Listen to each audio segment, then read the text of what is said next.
Hello all, ദിവ്യസു ടോക്സിൻ്റെ പുതിയൊരു വീഡിയോയിലേക്ക് എല്ലാവർക്കും സ്വാഗതം. അപ്പം ഇന്നലെ ഷോർട്സിൽ ഞാൻ പറഞ്ഞിട്ടുണ്ടായിരുന്നു ഓണത്തിൻ്റെ ഫുൾ വീഡിയോ ഇടാമെന്ന്. അപ്പോൾ അതുകൊണ്ട് കുറച്ച് ലോങ് വീഡിയോ ഇടാമെന്ന് വിചാരിച്ചു കേട്ടോ. അത്ര ലോങ് ഒന്നുമല്ല. അപ്പം ഇപ്രാവശ്യത്തെ ഓണം നമ്മുടെ എല്ലാവരുടെയും ഭംഗിയായി കഴിഞ്ഞിരിക്കുകയാണ്. അപ്പോൾ നമ്മുടെ ഓണം സെലിബ്രേഷൻ തലേദിവസം തന്നെ തുടങ്ങിയിട്ടോ. ഉത്രാടത്തിൻ്റെ പൂക്കളാണ് നിങ്ങൾ കണ്ടത്. അപ്പോൾ അന്ന് രാത്രിയൊക്കെ ആയപ്പോഴത്തേക്ക് മാവേലിയൊക്കെ വന്നിട്ടുണ്ടായിരുന്നു. മാവേലിയായിട്ട് നമ്മുടെ അടുത്തുള്ള ഒരു ചേട്ടൻ തന്നെയാണ് കേട്ടോ ഒരുങ്ങിയത്. വളരെ നന്നായിട്ടുണ്ടായിരുന്നു കാണാനായിട്ടൊക്കെ. അപ്പോൾ എല്ലാ വീട്ടിലും ചെന്ന് ഇതുപോലെ ചെണ്ടമേളവും ഒക്കെ ആയിട്ട് ചെന്ന് അവിടുത്തെ ആൾക്കാരെയൊക്കെ കണ്ട് പോരുന്നാണ് മാവേലി ചെയ്യാറുള്ളത്. അപ്പം ഇത് നമ്മുടെ അടുത്ത വീട്ടിൽ നീതുവിൻ്റെ വീട്ടിൽ വന്നതാണ് കേട്ടോ. അപ്പോൾ ഇങ്ങനെ നമ്മുടെ വീട്ടിൽ വന്നിട്ടുണ്ടായിരുന്നു. അതിൻ്റെ ഷോർട്സൊക്കെ ഞാൻ ഇട്ടിട്ടുണ്ടായിരുന്നു. എനിക്കത് ഭയങ്കര കണ്ടപ്പോൾ ഭയങ്കര ഒരു എക്സൈറ്റ്മെൻ്റ് ആയിരുന്നു. കാരണം ഞാനങ്ങനെ കണ്ടിട്ടില്ല. കാരണം എൻ്റെ നാട്ടിൽ ഞാൻ പറഞ്ഞല്ലോ, ഒന്നുകിൽ ഞാൻ നാട്ടിലുണ്ടായിരിക്കില്ല, അല്ലെങ്കിൽ ആ സമയത്ത് വരാറില്ല പൊതുവേ എന്നുള്ളതാണ് ഞാൻ ശ്രദ്ധിച്ചിട്ടുള്ളത്. ഇനി ചിലയിടത്ത് വരുമെന്ന് എനിക്കറിയില്ല. പക്ഷെ അതുകൊണ്ട് തന്നെ എനിക്ക് ആദ്യമായിട്ടാണ് ഇത്ര അടുത്ത് കാണുന്നതൊക്കെ. അതുകൊണ്ട് ഞാൻ വീഡിയോ ഒക്കെ ക്യാപ്ചർ ചെയ്യാൻ പ്രത്യേകം ചേട്ടനെ പറഞ്ഞേൽപ്പിച്ചിട്ടുണ്ടായിരുന്നു. അപ്പം ഇതാണ് കേട്ടോ മാവേലി. അപ്പോൾ അത് കഴിഞ്ഞ് അവരവിടെ നിന്ന് പോയതിന് ശേഷം നമുക്ക് പിറ്റേ ദിവസത്തേക്കുള്ള പ്രിപ്പറേഷൻസും കാര്യങ്ങളൊക്കെ സ്റ്റാർട്ട് ചെയ്തു. അറിയാമല്ലോ, നമുക്ക് ഉത്രാടം എന്ന് പറയുമ്പം ഞാൻ മുമ്പ് ഷോർട്സിൽ പറഞ്ഞ പോലെ തന്നെ വളരെ തിരക്കേറിയ ദിവസമാണ്. നമ്മൾ ആ ദിവസം ഇതുപോലെ പിറ്റേ ദിവസത്തേക്കുള്ള ഒരുക്കങ്ങളൊക്കെ സ്റ്റാർട്ട് ചെയ്യും. അങ്ങനെ അതെല്ലാം കഴിഞ്ഞ് ഇത് രാവിലത്തെ നമ്മുടെ അന്നത്തെ ദിവസത്തെ രാവിലത്തെ വീഡിയോ ആണ് കേട്ടോ. അപ്പോൾ അതിൽ രാവിലെ ആയപ്പോൾ തന്നെ പൂക്കളിടാനൊക്കെ തുടങ്ങി. ചേട്ടന്മാരും പിന്നെ ഇഷുവൊക്കെ ഉണ്ടായിരുന്നു പൂക്കളിടാനായിട്ട്. അപ്പോൾ ഇപ്രാവശ്യം നമ്മൾ കുറച്ച് പൂക്കൾ വാങ്ങിച്ചു. കാരണം യൂഷ്വലി നമുക്ക് അത്തം തൊട്ട് തന്നെ ഞാൻ പൂവിടുന്നുണ്ടായിരുന്നു.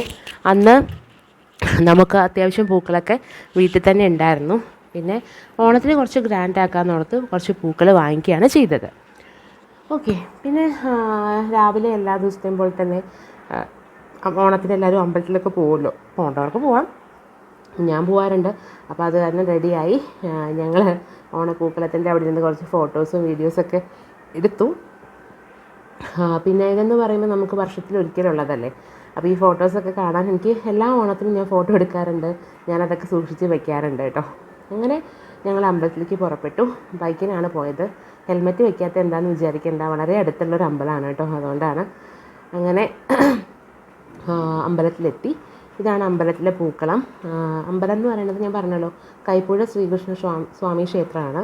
നമ്മുടെ പന്തളത്തിനടുത്തുള്ള വളരെ കാലം പഴക്കമുള്ള അവിടുത്തെ ഈ പന്തളം കൊട്ടാരത്തിലെ എന്താ പറയുക, ആൾക്കാരൊക്കെ പോയി തൊഴുതുകൊണ്ടിരിക്കുന്ന അല്ലെങ്കിൽ തൊഴുതുകൊണ്ടിരുന്നിരുന്ന ഒരു പുരാതനമായ ക്ഷേത്രമാണ് നമ്മുടെ കൈപ്പുഴ ശ്രീകൃഷ്ണ സ്വാമി ക്ഷേത്രം.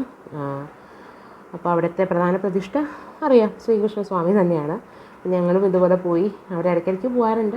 പിന്നെ ഓണം ആയതുകൊണ്ട് തിരുവോണം എന്ന് പറയുമ്പോൾ നമ്മുടെ മഹാവിഷ്ണുവിൻ്റെ ജന്മനക്ഷത്രം കൂടിയാണല്ലോ.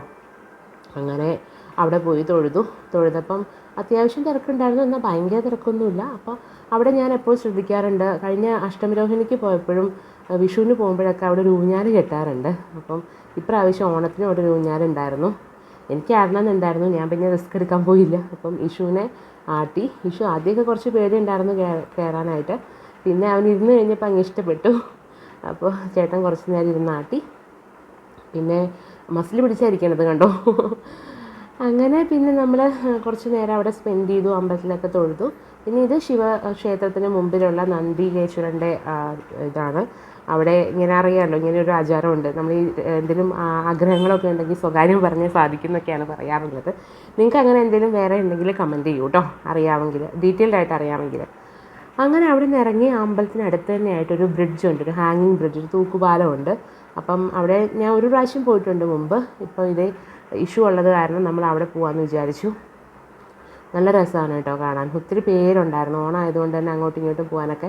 നമ്മൾ ചിലപ്പോൾ നടക്കുന്ന സമയത്തൊക്കെ ചെറുതായിട്ട് ഇങ്ങനെ അനങ്ങുകയൊക്കെ ചെയ്തിട്ടുണ്ടായിരുന്നു. അതായത് അപ്പോൾ നമുക്ക് തോന്നും, ഓ നമ്മൾ വീഴാൻ പോവുകയാണോ എന്നൊക്കെ നമുക്ക് തോന്നും അതിങ്ങനെ ആടി കളിക്കുമ്പോൾ.